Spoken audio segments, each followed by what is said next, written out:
টাঙ্গাইলে ধনবাড়িতে জাতীয় মৎস্য সপ্তাহ 2025-এর উদ্বোধন, আলোচনা ও পুরস্কার বিতরণ অনুষ্ঠিত। ইমাম হাসান সোহানের তথ্যচিত্রে বিস্তারিত।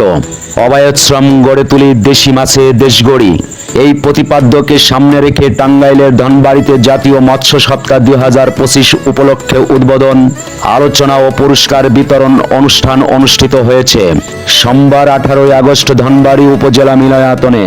ধনবাড়ি উপজেলা মৎস্য অফিসার তাহমিনা আক্তার তামান্না এর সভাপতিত্বে অনুষ্ঠানে প্রধান অতিথি হিসেবে উপস্থিত ছিলেন ধনবাড়ি উপজেলা নির্বাহী অফিসার মোহাম্মদ শাহিন মাহমুদ।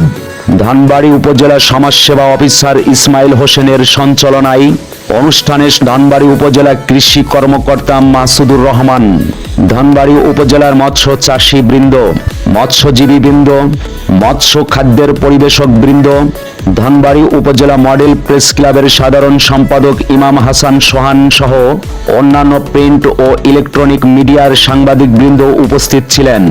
জাতীয় মৎস্য সপ্তাহ উপলক্ষে র্যালি পরবর্তী ধনবাড়ি উপজেলা পরিষদের পুকুরে দেশি মাছের পোনা অবমুক্ত করা হয়েছে। ধনবাড়ি উপজেলা নির্বাহী অফিসার মোহাম্মদ শাহিন মাহমুদ বলেন, দেশে চায়না জালের ব্যবহার বেড়েছে। এই জালে শুধু বিভিন্ন প্রজাতির মাছ নয়, বিভিন্ন প্রজাতির সাপ, ব্যাঙ, কাঁকড়া, পোকামাকড় ধরা পড়েছে, যা পরিবেশের জন্য বিরূপ প্রভাব ফেলেছে। তাই আমাদেরকে চায়না জালের ব্যবহার পুরোপুরি বন্ধ করতে হবে। বিভিন্ন রকমের কীটনাশক ব্যবহারের ফলে খাল বিলে মাছ নেই বললেই চলে। তাই অবমুক্ত জলাশয় মাছের বংশের ব্যাপক বিস্তার লাভ করতে হলে আমাদের কীটনাশক ব্যবহার কমিয়ে আনতে হবে। ধনবাড়ি উপজেলার সেরা 3 জন মৎস্য চাষীকে পুরস্কার বিতরণ করা হয়। আসলাম হুসাইন, মধু, দৈনিক ডাকবেলা, ঢাকা।